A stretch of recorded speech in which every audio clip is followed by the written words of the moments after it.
All right. We is finally up and running today on time, early too, because if y'all don't know, I be having some technical difficulties. I ain't really no like tech savvy person. I actually even got a clear webcam this time. So I'm excited about this live. Daughter of Zion, shalom, family, peace and blessings. Hey, shalom, shalom, peace and blessings. Glad you are on.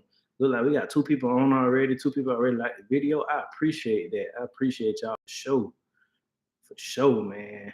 Hey, I got a hot topic today. Hey, if you once you come in, man, drop a comment in the chat, whether it's hashtag Black to the Land, hashtag self sufficiency, whatever you want to put, hashtag whatever. Just go ahead, drop a comment in the chat. Once you come in, I'm gonna really start getting into the topic around in like 5 minutes. But today we talk about escaping the mental plantation. I know we hear it all the time. We hear it all the time as far as talking about how black folks as a whole are basically still enslaved mentally. So I just want to get into that a little deeper, man, because I've been doing a lot of thinking. I've been doing a lot of thinking and really coming to terms with a lot of things. So I really want to get into that. But whenever you come in, man, hashtag Black to the Land, hashtag whatever, just leave a comment in the chat so we can get started. Yep. Hope y'all day went good. Good Friday. Hope y'all had a good Friday. Look like we got one person on. Who's the one person on? Leave a comment in the chat, please.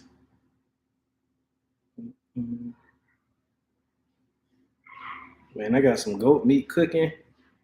I'm doing like an African goat stew. Man, it's gonna be good.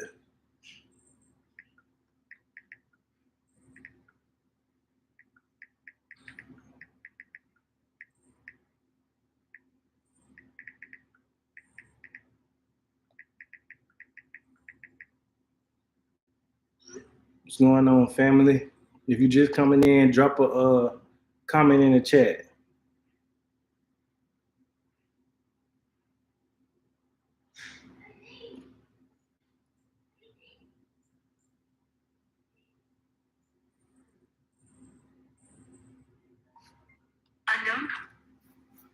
Hello.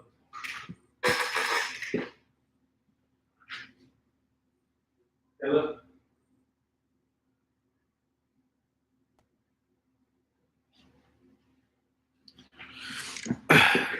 Sorry about that, y'all. If you just coming in, drop a hashtag. Drop a comment in the chat. Hashtag Black to the Land. Hashtag whatever you want to hashtag. Hashtag whatever you want to hashtag. Just leave a comment in the chat so I can know who on. Mrs. L, what's going on? Good to see you on here. It's always good. It's always good. It's always good to see you on here. Today we're gonna be talking about escaping the mental plantation. Escaping the mental plantation. And I know in a lot of the points that I'm gonna hit, I've already kind of hit previously. I've kind of talked about a little bit previously, but I want to talk about it even more in depth today. Escaping the mental plantation, because there's no reason why we should still be uh, second class citizens. Not necessarily talking about outside perception, but talking about just basic economics, where we stand in society today as a whole. You know what I'm saying? So I want to talk about escaping the mental plantation. Got one more minute, and I'm gonna just get into it.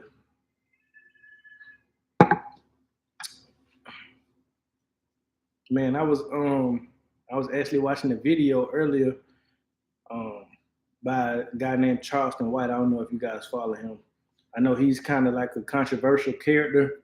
But if you listen to his message long enough, if you get beyond the antics, you'll see what he's saying make a lot of sense. You'll see what he's saying make a lot of sense. But I was listening to him, and he brought some great points up as far as talking about our ancestors, and how um, they didn't go to anybody for anything, even when we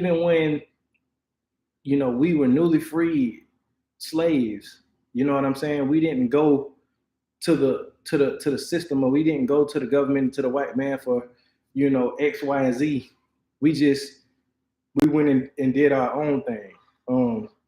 And that's why I feel like it is important that we start escaping this mental plantation, because I feel like a lot of us are really bound mentally more than anything. Like physically, we get the average black person in America, because you got to realize, as Black Americans, and I see we got 3 people in here, man. Go ahead and drop a hashtag, a comment in the chat, hashtag whatever, Black to the land, whatever you want to hashtag. But drop a hashtag in the chat if you're just coming in. But anyways, like I was saying, like we as Black people, we gotta escape this mental plantation, because you know the average Black person, because you got to think, we as Black people are the richest group of Africans on the face of this earth. Just based off of living in America. Our currency is higher than a lot of other places. And we just have a lot of prominent figures. We have a lot of wealth going through our community. We know the system. We know how to work the system. A lot of times we don't work it for good. We work it to try to get over. And I just say all that to say that the average African American, the average Black person in America runs across thousands of dollars, runs across a lot of money that is not retained in the African American community. And just thinking about how the culture we live in nowadays, it's been promoted for us to spend absurd amounts of money on frivolous things that don't actually they don't hold any value. You see what I'm saying? Um, I mean, and I grew up like that as well. Like I grew up where, you want the new Jordans that just came out, or you want these new clothes. You want the back in my days, it was the Coogee outfits. It was, a lot of the other brands like the Gucci and stuff like that. Like that made you cool. It was the Ed Hardy stuff. It was all that stuff, and all of that stuff costs money. And Black people, for the most part, especially in the inner city, was spending that money without thinking twice. And what we don't realize is none of those brands are owned by Black people or people who look like us. So once we're spending that money frivolously, it's no longer in our community.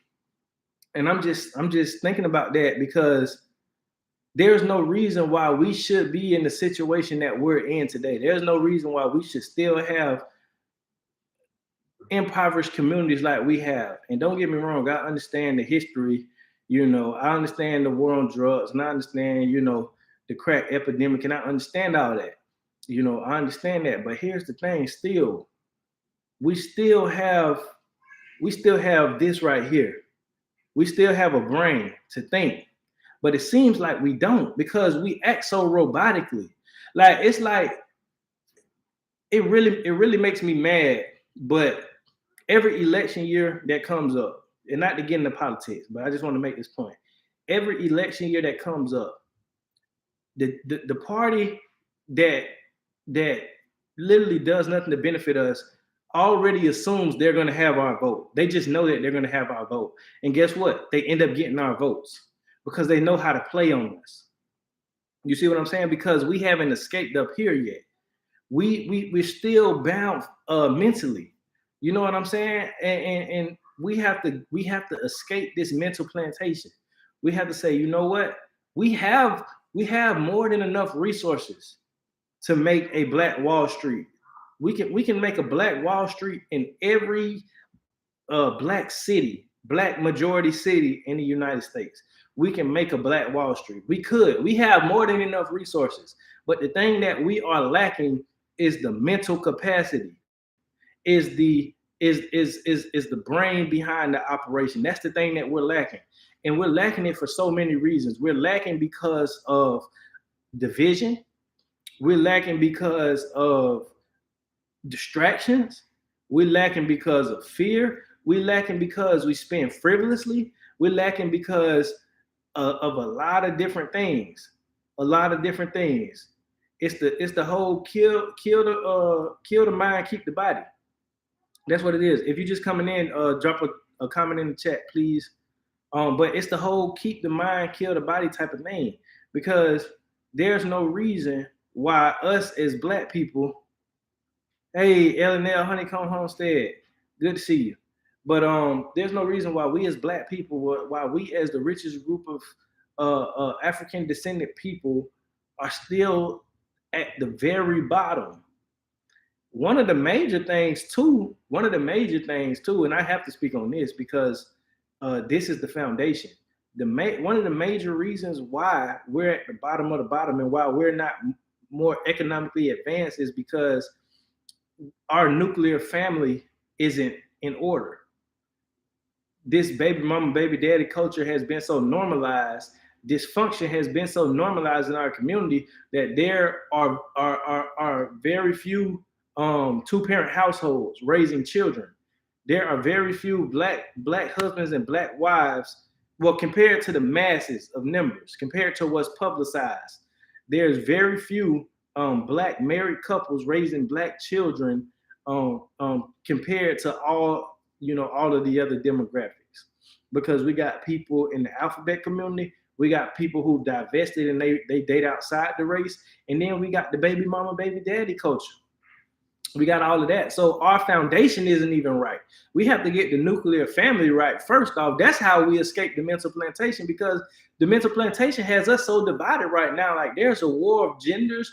There's a war with sexualities. There's a lot of different things that are separating us nowadays that is contributing to keeping us on the mental plantation. And we have to learn to escape it. We have to learn to escape it and say, you know what? We need to start promoting and supporting a culture of two-parent households, of married couples. Let's start celebrating that more. Let's start normalizing black men marrying black women marrying black men, having black children, raising those children in two-parent homes, raising those children in healthy ways. That's the first thing. And the second thing is we have to stop. Well, I'm not gonna say stop. We have to start using our dollar, because our dollar is really our leverage. We have to start using our leverage more wisely. We have to, because when you give all you have to everybody else that doesn't look like you, you really have no leverage. That's why you get, the different ethnicities who come into our communities and they open up all these businesses, nail shops, hair shops, corner stores, bodegas, whatever you want to call it. They come in our communities and they treat us like trash, but where we are the most revenue that they get. We're the most revenue that they get. Yet they still treat us like trash because they look at us like a mindless people. Like, you're not even shopping with your own people. You're not even using your dollar as your leverage. I don't care if you make $20,000 a year, $200,000 a year. Your dollar is still your leverage. Because what business people understand is, hey, I can move to a community where the average median income is $20,000 a year, $25,000 a year, and everybody on food stamps, and everybody on child support, everybody on Section 8, everybody on HUD. I can still move on that, and I can capitalize on all them dollars. They just looking at dollars. While in the process, they treating our children like thieves. They treating us like trash. They treating us like we're dispensable. Yet we still keep coming back. We keep coming back. You know why? Because we enslaved mentally.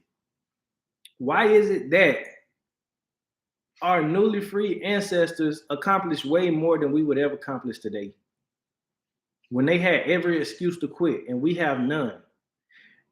See, what we've learned to do as Black people, and I'm just speaking for the majority, or the ones that's in the public eye. You know what I'm saying? I'm not speaking for every Black person, because a lot of us are still marrying each other. A lot of us are still in order. A lot of us are still at doing things positively. So I'm not taking away from the people who aren't. if it don't apply to you, don't take it offensive. But I lost my train of thought. But anyways, we have to we have to we got to stop using the excuses that our ancestors should have used when they could have used them. See, the average black person born today hasn't experienced a quarter of what say your great great grandmother or your great great grandfather experienced. They haven't experienced none of that yet. You talk. All right, think about this, right? Think about. All right, I'm gonna just go from the beginning. Think about an ancestor that you might have had, who was captured, kidnapped, off of the west coast of Africa, wherever they came from. They were kidnapped, taken in a slave ship. You know what I'm saying? Put in the vessel of that slave ship, going through the Middle Passage. You're talking about being fed slop. You're talking about sitting in all kind of. That's just we know the conditions. I ain't gonna get too deep into the conditions. We know all of that. They went through all that. They came to America, and yet those people still invented things. Those people still tried to come up with creative ways and creative systems of how to do things. The cotton gin. You see what I'm saying? Those folks, they knew everything, self-sufficient. They knew how to grow crops. You know what I'm saying? They knew how to weave their own clothes. They knew all of this. Yet nowadays we don't even know none of that stuff. Why is that? It's almost like the people who were enslaved, they were more productive than we are today. Our ancestors who were enslaved were more productive than we are today. You see what I'm saying? It's like they wasn't even they was just on the plantation physically. Mentally in their mind, they was free. Mentally in their mind, they was free because they had the philosophy. Maybe if we act like we're free, one day our descendants will be free. One day our descendants will be free if we just act free. If we just act like we're free. If we just do things like we free. If we just be productive. If we just contribute. If we're just citizens who are doing what we're supposed to do, creating what we're supposed to create, inventing what we're supposed to invent, maybe one day it'll pay off and our descendants will be free. And how are we repaying them? It's like they were on the plantation physically and not mentally, but now we're on the plantation mentally, but not physically. It's like we swap places. Only thing we just need to do now is swap brains, swap mindsets. Now we get offended at the smallest of things that literally can be brushed off, and we can still it's like we have the lane wide open to do whatever we want to do. Yet we're saying that, oh, this is blocking me, that's blocking me, when it's actually just a barrier in your mind. We have to escape this mental plantation. We have to. And like I said, I understand the history and I understand everything that went wrong. I understand the targeting. I understand all of that. I understand, the things that were weaponized against us, but still we can't use excuses when now, especially nowadays, you talking about millennials, you talk about Gen Z, you talk about, all of these young folks who they grew up in cell phone era, they grew up in, social media era. They grew up in the AC all the time. They grew up playing video games. Parents worked good jobs, made good money, provided a good home. Shalom, brother, Farmer with D. Shalom. Came from a good home. And yet, when it's time for them to go out and do great things, it's like they using the same excuses our ancestors should have used back then. Like we should really be ashamed of ourselves. And I'm speaking to the black community as a whole. I'm speaking to black people as a whole. We should really be ashamed of ourselves that our newly free ancestors could create something like a Tulsa, that could Black Wall Street, that could create something like a Rosewood, that can create all of these self-sufficient communities. Yet nowadays we couldn't do it to save our life, and we got everything we need except the mindset. We have everything we need except the mindset and the spirit. Where has our spirit gone? I can tell you why our spirit is gone. It's gone to all the distractions. See, this is the thing. It's almost like Black people need a struggle for us to start doing good. It's like we need a struggle to motivate us. Because when we ain't got no struggle, when we ain't got no resistance, we are squandering every single thing we have. Now we trying to keep up with the Joneses. Now we trying to buy this and buy that. Now we distracted by this and distracted by that. You know why? Because we ain't got nothing holding us. We ain't got no struggle. We ain't got nothing that's occupying us mentally.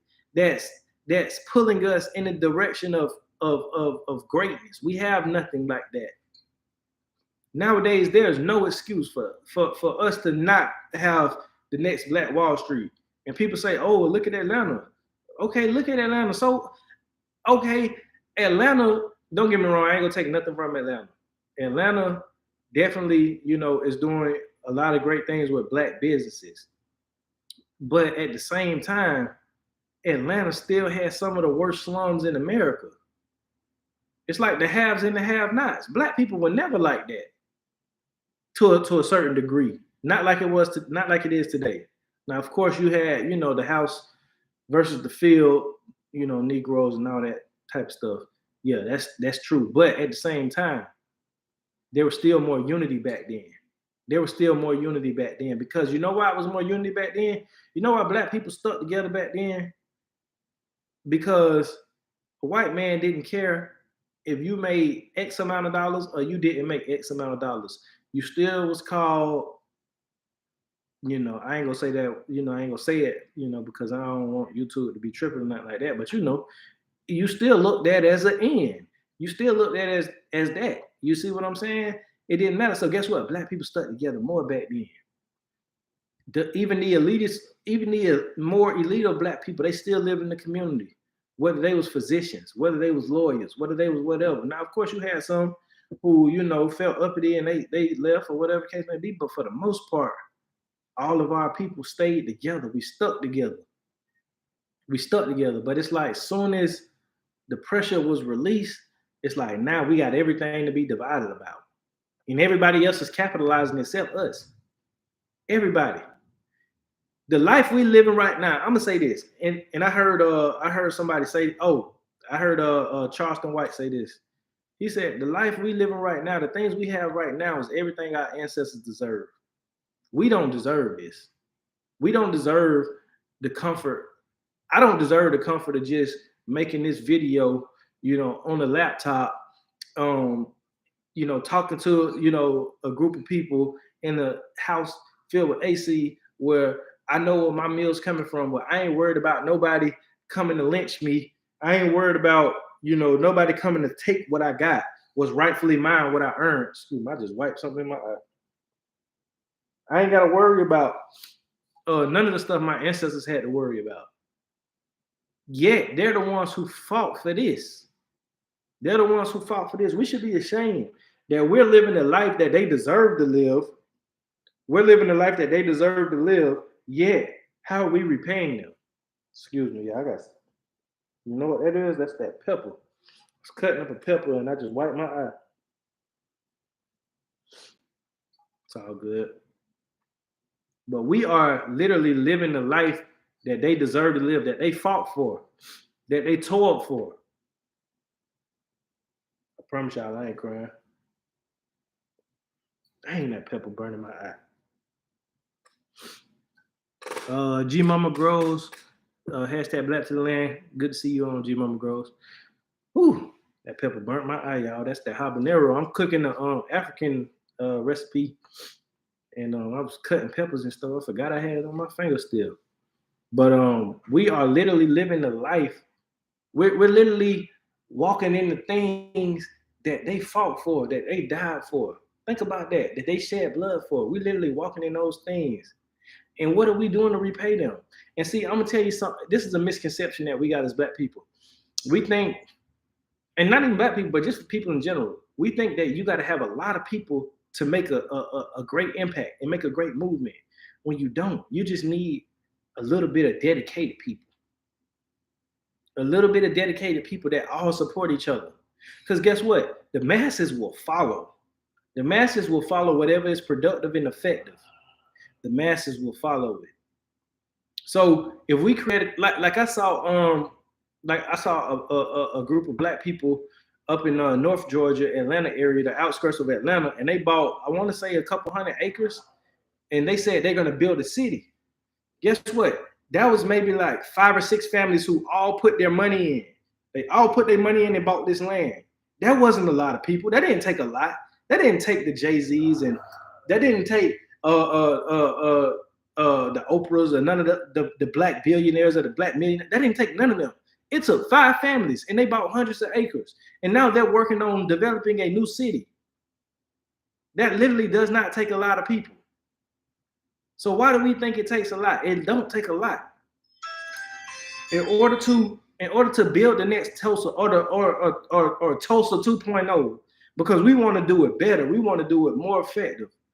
You know what I'm saying? We want it to be greater. In order to build that, man, you don't need a lot. You just need people who free up here, who escape the mental plantation. You just need Negroes who escape the mental plantation. And they sit down and say, okay, we got these resources. We got this. This is how we can plan it out. Okay, we can buy X amount of acres. Okay, you can go to school for this trade. It is in Toonsboro, Georgia. They're calling it Freedom, Georgia. Exactly. That's exactly what I'm talking about, C3. I appreciate that. That's exactly what I'm talking about. I saw that and I got so inspired. You got people like King Randall. You got people like King Randall, man. I love this young man. I never met him in my life. But you got people like King Randall, who literally started a preparatory school for young black boys in the city of Albany, Georgia. And he's teaching these boys life skills. And guess where they learning it from? They learning it from YouTube. They learning how to fix cars on YouTube. They learning how to paint houses on YouTube. They learn how to farm on YouTube. They learn all of these things. And this young brother, King Randall, who's only, I want to say, like 23 or 24, he decided that he's going to take up this cause and teach these young black boys to be self-sufficient. And now they've acquired a school. Now this man is traveling overseas to the UK. He's traveling to all of these different places, spreading his message. And all it took was him and his brother. That's all it took. And a couple of young boys that he took under his wing. That's all it took. You see what I'm saying? It don't take a lot. It just takes for people to step out of the mold. It takes people to go against the mob, if you will. It takes people to go against the mob that just say go along to get along. It takes those type of people. You see what I'm saying? So we can literally create the next best thing. All we got to say is, hey, you go study carpentry. Hey, you learn how to do construction. You learn how to do measuring. Hey, you go farm. Hey, you learn how to you study law. Hey, you study medicine. Hey, you study this. We need teachers. We need that. Everything that you literally need. Hey, you learn how to dig wells, and you learn how to be a water treatment specialist, or whatever the case may be, so we can have clean water. Hey, you learn how to clear some land. You learn how to chop down trees. Everything that we need to survive. There's no reason why a group of 30, 50, 100 black people can't get together and everybody take on a different area, a different aspect of or a different pillar, if you will, of the project. Everybody can literally take on a different pillar and come together and bring all of our resources together, bring all of our spirits together, all of our brain power together. There's no reason why we can't do that. That's no different from what our ancestors did in Tulsa. God's construction. What's going on? There's no reason why we can't do that. Why don't we do that? I'm gonna tell you why we don't do that. Because we think, oh man, I ain't mess with them Negroes, man. Oh, man, black people this and that. Oh man, you know we more hard on ourselves than anybody else on us. We know it, black folks. We more hard on ourselves than anybody else is. We put ourselves down the most. You know what I'm saying? Oh, I don't, whether it could be whatever. It could be skin tone, it could be hair texture. It don't matter. You know what I'm saying? We put ourselves, what we wearing, what we driving. how we speak. Why are we like this? But guess what? It's not all of us that's like this. It's not. But the ones of us, those of us who have escaped the mental plantation, which I feel like is which I feel like is everybody on this live right now, which I feel like is everybody who following my channel. I feel like we are the ones who have really escaped the mental plantation.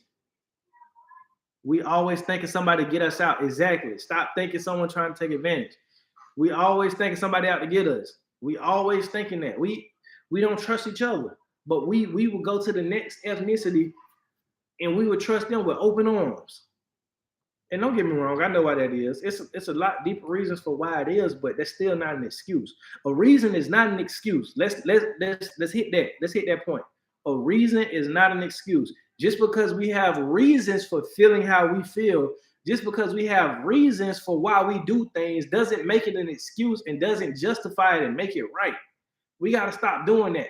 Our ancestors had every reason to say, you know what, man, we just gonna throw our hands, we gonna throw the towel in. We just gonna throw our hands up. We gonna live on this plantation. We gonna be slaves forever. Because remember, the goal was to never free us. So our ancestors could have just said, you know, man, we're gonna stop. Why we fighting for this? Why we fighting for our freedom, man? Let's just take what master give us.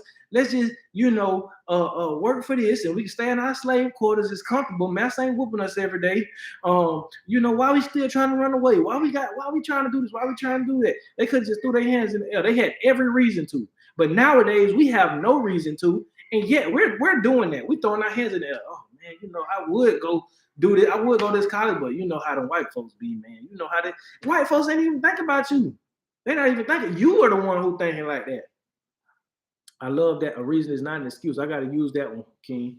Yes, I'm telling you, a reason is not an excuse. You have the most valid reason. Like, okay, I could be running late to work because of whatever reason. It can be the most valid reason, but guess what? It's still not an excuse. And and when I say that, I'm saying it to say I still have to take accountability at the end of the day. I still have to take accountability at the end of the day. Even if I'm not wrong whatsoever, I still have to take accountability and responsibility. You know why? Because I'm in control of me. Nobody else is. So I shouldn't be giving nobody that power to have control over me. We have to start thinking like this, because when we start using reasons as excuses, then we're giving other people power over us. And that's what's got us landing in this situation that we're in today, is because other people have power over us. Like, let's be real. Other people got power over us. If you need something fixed in your house, 9 times out of 10, you go call a company that's owned by a person that's not from your community. If you go shopping for your basic necessities, 9 times out of 10, you're gonna be buying from somebody from a franchise or a store owned by somebody that doesn't look like you. So yes, people have power over us. Let's start admitting that and start taking our power back, even if it's individually, and have power back over ourselves. We have to start self-governing ourselves. And then we can hold the people to the left and the right accountable. We have to start doing that. We got to start holding ourselves accountable first, then the people to the left and to the right of us accountable. So that means Black people, and I'm finna hurt a lot of feelings. We got to stop enabling bad behavior in our community. Our cousins, our uncles, our brothers, our sisters, our sons, nieces, nephews, if they doing wrong, we need to start holding them accountable. If they out here killing people, if they out here selling drugs, if they out here doing things that are unproductive and not pushing us forward, we have to hold them accountable. You got a lot of different rappers getting locked up now, and you got people who literally say, oh, we need to free them. Oh, no, we don't. Why we need to free them and they not helping us move forward, but they're only hindering us. They're literally doing the same things that is holding us back, that is genociding our people. Why are we enabling this behavior? Too many Black folks are comfortable in being comfortable. Exactly. We too comfortable. That's it. What happens when you're comfortable, man? What happens when you're comfortable? The itis sets in. You start accepting more things than you would. See, people who live in a fit and healthy lifestyle, they don't just eat anything. They don't just sit around all day. They don't just intake everything, toxins and everything. They don't do that. They watch what they eat. They're always active. They're doing something. It's the same thing. When you're comfortable, spiritually. Well, I don't want to phrase it like that, but just when you're comfortable in life, When you're comfortable in life, you start just ingesting, whether it's positive or negative, whether it's toxic and harmful, whether it's beneficial, you just ingesting everything. And what you're doing is you're not doing anything to propel yourself forward. You're not, you're not exercising. You're not exercising your rights. You're not exercising your economics. You're not exercising none of that. None of the, you're not exercising your leverage. You're not exercising your brain power, your spirit. You're not exercising none of that. And you're letting the itis set in, and it's getting you fat and lazy. And when it's time to actually do something to prove that you're worth something, then you too fat and lazy and too comfortable to do it. Because it's going to disrupt that comfortability. See, that's the benefit our ancestors had over us. They wasn't comfortable. When you're not comfortable, you'll do anything to get out of that state. When you facing resistance, when you living in uncertainty, when you living in chaos, when you living in just dire times, you're doing everything you can to escape from that. Desperate measures. Desperate times calls for desperate measures, and our ancestors was in desperate times. But we are not. And that's a benefit that they had over us, because they knew we can't stay in this situation. Our babies can't stay in this situation. We gotta do something to get out of this. And they did everything, even if they had to get lynched in the process, had to get their feet cut off in the process, hand cut off in the process, castrated in the process, whatever. They said, you know what? I would take all that over dying a slave mentally. We all seen Roots. Toby kept trying to escape. They couldn't kill that spirit in Toby. They couldn't. But they've killed that spirit in many of us. They've killed that because they gave us the illusion of freedom. They gave us the illusion that, hey, y'all free, man, y'all cool, just live life, live the American dream. And what we end up doing was trading in our spirit of excellence for a spirit of complacency and for a spirit of subservience. See, I'm gonna tell you something. We the real slaves, not our ancestors. We call them slaves all the time, but really they wasn't. We the slaves. Let's just keep it $1.50. Let's just keep it real. Let's just keep it 100. We the real slaves. Like we need to start telling ourselves that so we can get uncomfortable and do something and change. Because we the real slaves. I mean, think about it. You got all these black millionaires and billionaires, yet they don't own their image. They don't own nothing. Like they acquire things, but they own nothing of substance. They own nothing. If you dig into their lives, they own nothing, because even if they have a personal belief, they'll go against their personal belief in the public for the public's sake, for the sake of their investors and supporters and their bosses, because they have bosses. They're the real slaves. Think about it. A lot of these people who we think just have so much in this and that, if you start digging into it, you'll start to see, man, these rappers, man, they sign deals where, the record company getting 80% of their profits. How is that freedom? How is that freedom? Or you got our entertainers and you got our public figures being controlled by all of these different political movements, or a lot of these different social movements. Even if in their heart they don't agree with it, they're still going to go along with it because they're controlled by that. Who is the real slave here? Who are the real slaves? Our ancestors weren't the real slaves because they weren't slaves up here. They revolted more times than they tell you about in history books. They revolted way more. If our ancestors weren't slaves, we wouldn't be free today physically. I mean, if our ancestors were slaves, we wouldn't be where we are today. We wouldn't be free physically. And I say that to say, if our ancestors were slaves up here, we would never be, as a whole. I ain't talking about every single person. I'm talking about as a whole, as a group. If our ancestors weren't free up here, we would never be in the position we're in today. We would never be. Those weren't the slaves. We are. Let's just be real. Let's just be real. I got to talk about this. I got to talk about this. We slaves to everything, man. We slaves to the TV. We slaves to social media. We slaves to food. We slaves to every. We slaves to clothes, shoes, wigs, purses, music, communities that don't serve our best interests, political parties.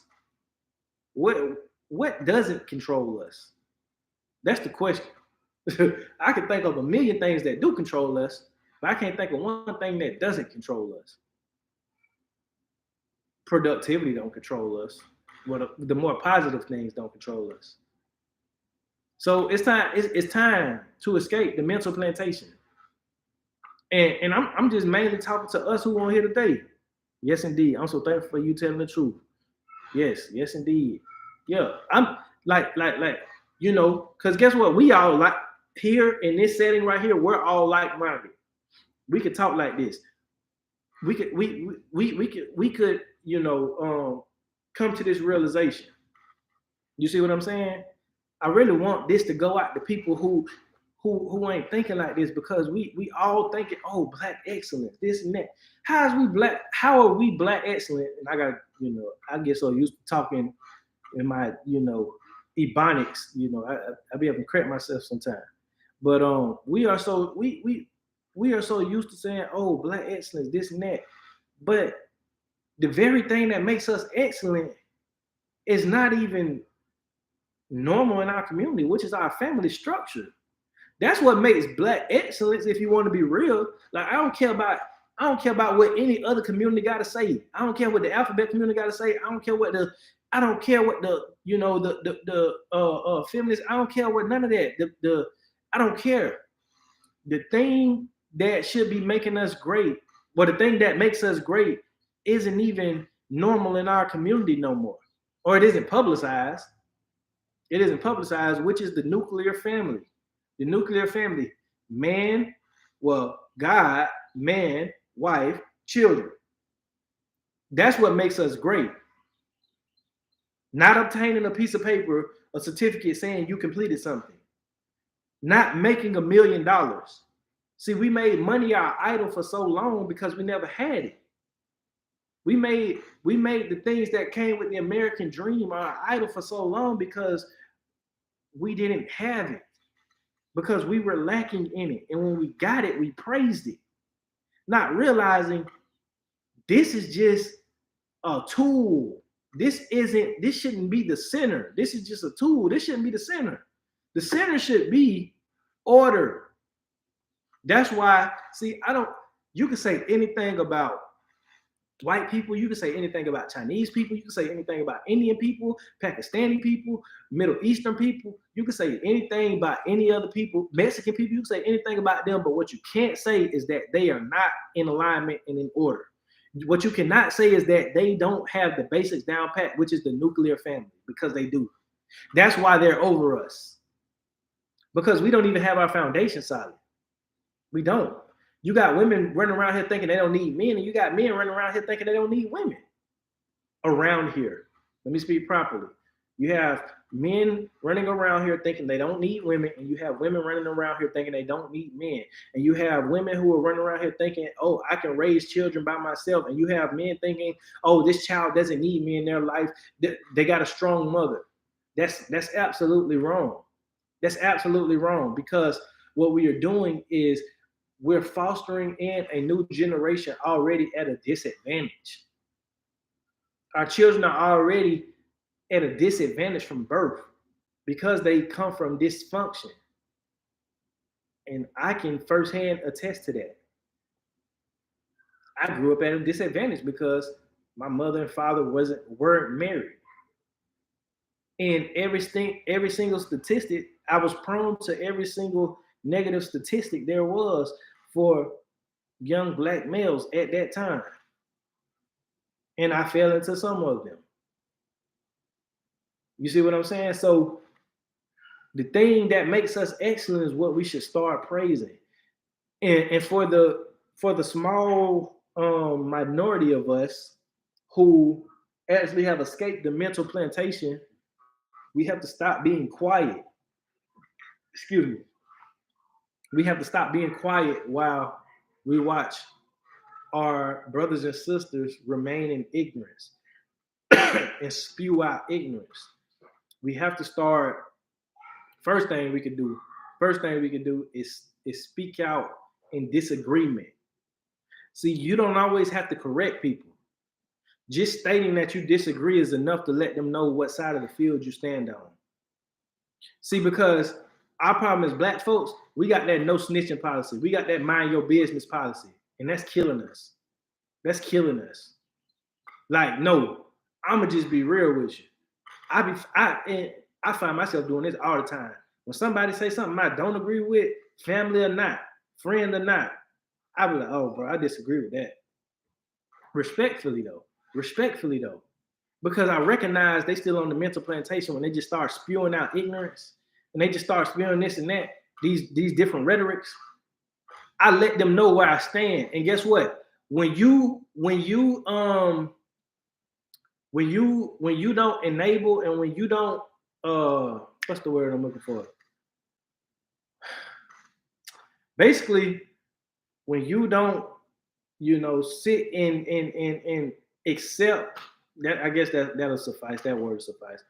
When you don't sit and accept, and when you provide some sort of resistance that makes cosign, that's good. That's perfect.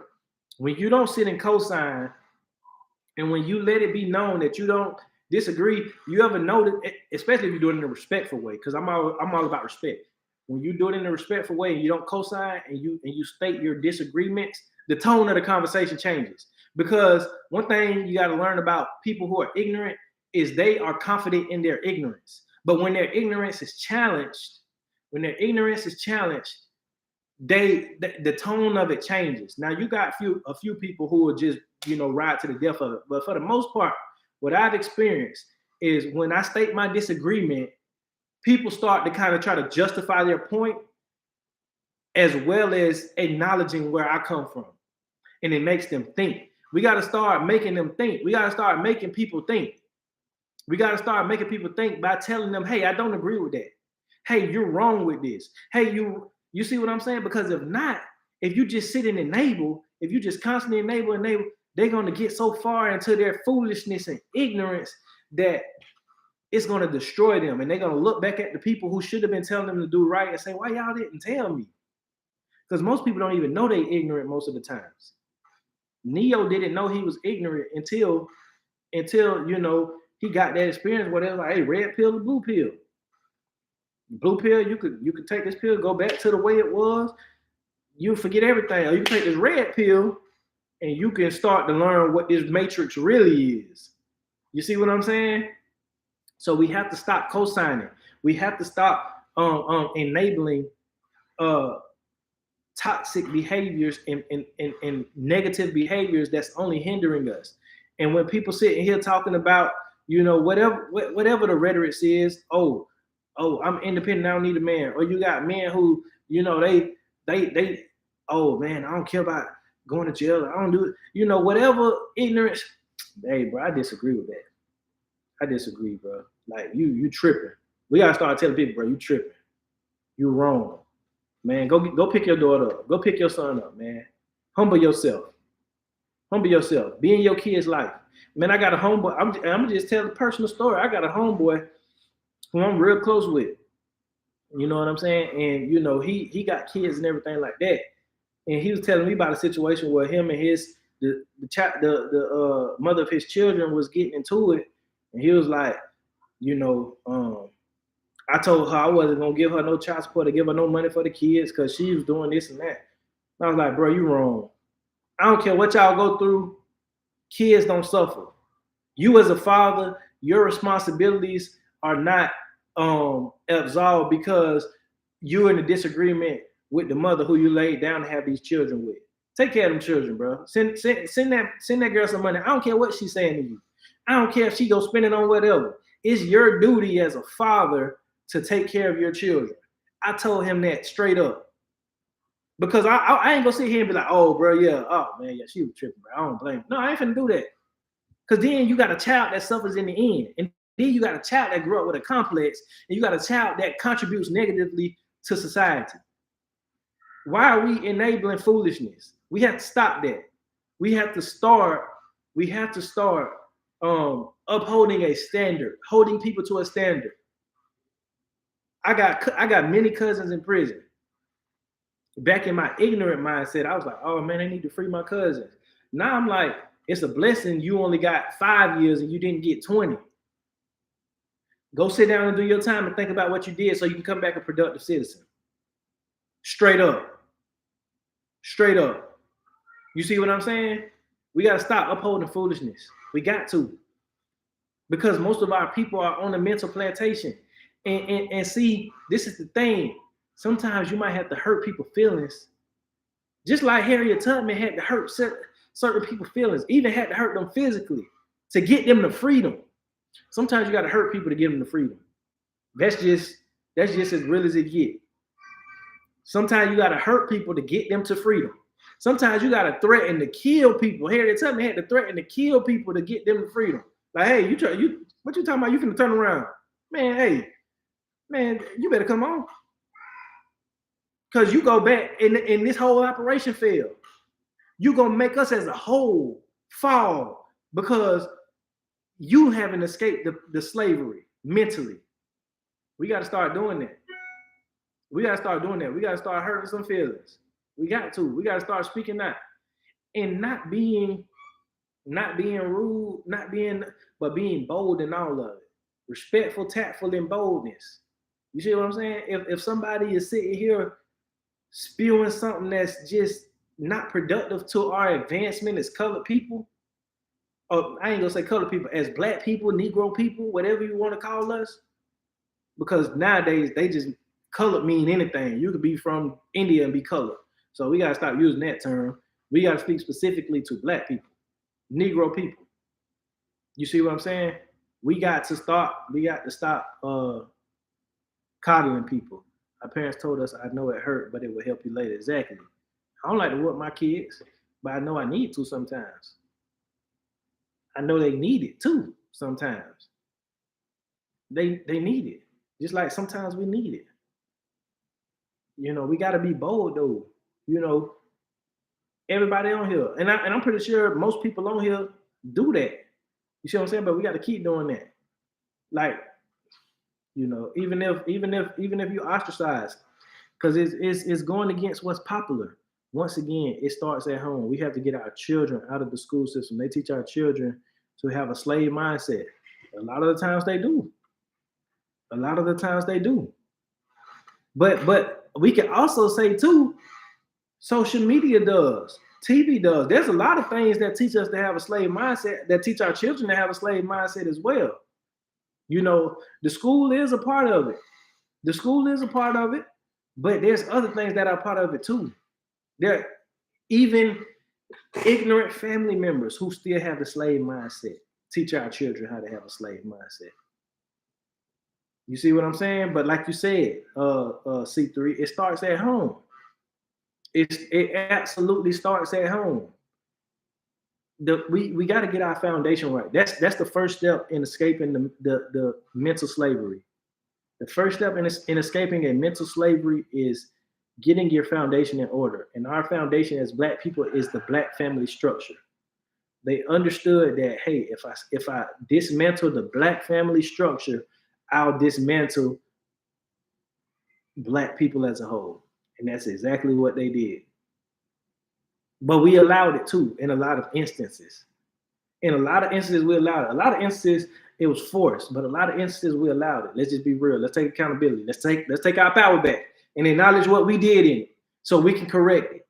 You see what I'm saying? Because it should bother you. Black family equals Black power. Exactly.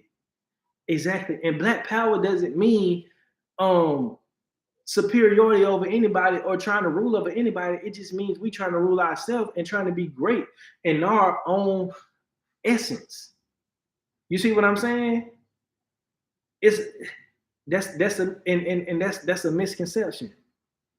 A lot of young Black people who just starting to, if you will, get woke, they associate Black power with Black superiority when it should be Black power means Black self-sufficiency.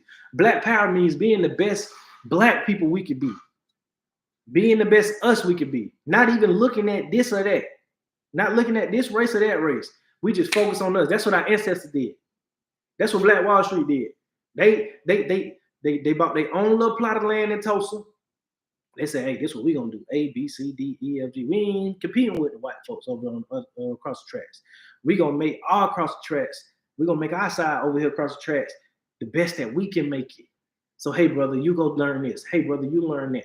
Hey, brother, you gonna be in charge of this. Hey, brother, you gonna do that. You gonna do this. We gonna all work together. We gonna all do this. And guess what? When we wasn't focused on competing, we did greater. We did greater. When we wasn't focused on just, trying to be above this or above and trying to exalt ourselves, but just trying to be the best us we could be, look at the greatness we produce. Don't say woke. Nah, for real though. Because woke is watered down. Woke is watered down. I'ma just call it how I see it. Like, I make people mad, I don't care. I do not care. I call it how I see it, bro. Like I you know what I'm saying? The woke is watered down. Cause how could you truly woke when you don't even got the fundamentals? Like, how could you be a superstar and you don't got the fundamentals? If LeBron James didn't have the fundamentals, he wouldn't be a superstar. You gotta have the fundamentals down pat first. So how you gonna be woke and you don't got the fundamentals? How you gonna be just so pro-black that you don't even got a black wife and black children or a black husband and a black children? How you see what I'm saying? Or you idolizing these people who are killing black people. You see what I'm saying? Idolizing people who are robbing and talking about degrading their own people. You only got those fundamentals down pat. So how you woke? Man, we sleepwalking. For real. We sleepwalking, man. Like, let's just keep it up. Let's just keep it all the way 100. We are sleepwalking through this thing called life. And it's time that we start waking some of us up. That's the same thing. You got to shake somebody to wake them up. You got to hurt them to free them. Seems like you got to do that with black people just in general, because it's like just up here, man. And I know why that. It's spiritual. It's very spiritual. I'm not just gonna make this all carnal. It's very spiritual. It's if you know, you know. If you know prophecy, you know. You know what I'm saying? It's a veil. It's something that's over our eyes, seem like. But more and more people waking up. But we just gotta shape people to wake them up. We gotta shape people to wake them up, seem like. Because another thing that happens when people get comfortable is they go to sleep. Black folks have gotten so comfortable that we went to sleep. See, once we start getting these rights and we start trying to keep up with the Joneses, moving out to the suburbs and just living our best life, making a little money and just at ease a little bit more, we start just going to sleep to the things that were actually going to make us great. We went to sleep on that, and now we got a mass slumber. Now we got a mass slumber. But the dry bones will arise. The dry bones will live. They will live.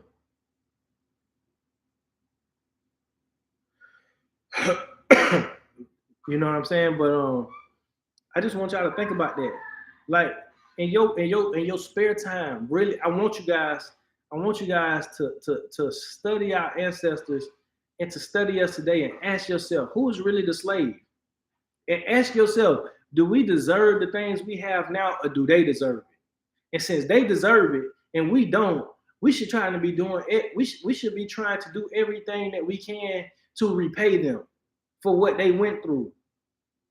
And we didn't have to go through. We should be, man, it's crazy. It's crazy. We dishonor our ancestors every day. We dishonor our ancestors every single day with the things we do. We don't even want to be in our natural state. We want to do all these cosmetics to alter our natural state, to make us look like people we not. We have really done our ancestors a disservice. We really have. So we got to ask ourselves, is it us? I mean, is it we always reference them as the slaves. But really, we should be referencing us as the slaves because we the real slaves. Because we not doing nothing with what we got. Man, think about if our ancestors with the same mindset they have and the same grit and tenacity that they had, if they had half the resources we had today, they would own this country. They would own this country. They would own this country. But hey man, it's time to escape the mental plantation. That's all I got. That's all I got. You know what I'm saying? I've been thinking about this, and I'm like, man, we looking at them like they was the ones in bondage when we the ones really in bondage. We the ones they were just in bondage physically, but we got a stronghold up here. We got a stronghold. But for the ones who don't, for the ones who've broken that stronghold, the ones on this live call, this live video, the ones who haven't, we have to assimilate together and start going against the social mold that has been molded for us. We have to start going against the ignorance and start shaking our brothers and sisters and waking them up. We have to start leading by example, by getting in order, family structure, self-sufficiency. We have to, because our existence as a people could depend on it. You're so right. We can't handle what they handle and conquer. Exactly. We too weak. We too weak. We too comfortable. But it's time to get strong. It's time to start making this sun and sweating. It's time to start getting back out here, getting the complexion darker if you got to. But we spent too much time in here. We ain't even the complexions our ancestors used to be because that's why we be so sick. Man, our ancestors was out in that sun all day sweating all that stuff out, sweating them toxins out. A little bit of toxins that they did have. We have way more toxins nowadays in the food we eat than they ever had. And they were sweating them toxins out. We don't sweat none of the toxins out nowadays, and we eat way more toxins. Most of us don't appreciate our ancestors because we have been taught not to reverence them. Exactly. We've been taught to refer to them as slaves. We've been taught to refer to them as subservient, in bondage. They weren't slaves. They were people that were enslaved. We're slaves. You see what I'm saying? But we have to reverence them. We have to start doing everything we can to make what they did not die in vain. That's all I got. That's all. But I appreciate y'all for logging on this live. I feel like we got a lot covered today. I feel like, we hit a lot of good points. Appreciate everybody in the chat who was contributing to the conversation. You know what I'm saying? And we just got to keep moving forward and escape this mental plantation for the ones who haven't. But for us who have, we have to start. We gotta get an underground railroad going, like Harriet Tubman. We got to get a mental and spiritual underground railroad where we can help our counterparts escape this mental bondage, this mental plantation. That's what's gonna save us and get back to the land, black to the land, get black to the land. So they're trying to kick us off the land still. They passing all these bills talking about they trying to help black farmers. Black farmers ain't seen a dime. And that's another topic for another day. But I'm gonna let y'all get on up out of here. I'm finna finish cooking. Like I always say, if you get somebody the power to feed you, you give them the power to starve you. Peace.